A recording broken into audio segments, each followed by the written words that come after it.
All right, I just laid up pretty much the last of the fiberglass on the flange of the whole deck joint. This right here is some fairing compound, so that was just a low spot, and I kind of built it up so it'll give me a nice little material to sand and shape. But this flange is pretty much done. There's another, just a little build up. It was kind of wavy, kind of bending towards the boat there. And this is the overlap point.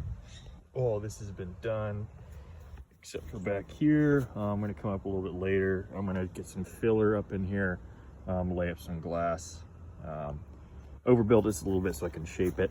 But once this is laid up and then cured, I'll do quite a bit of shaping here.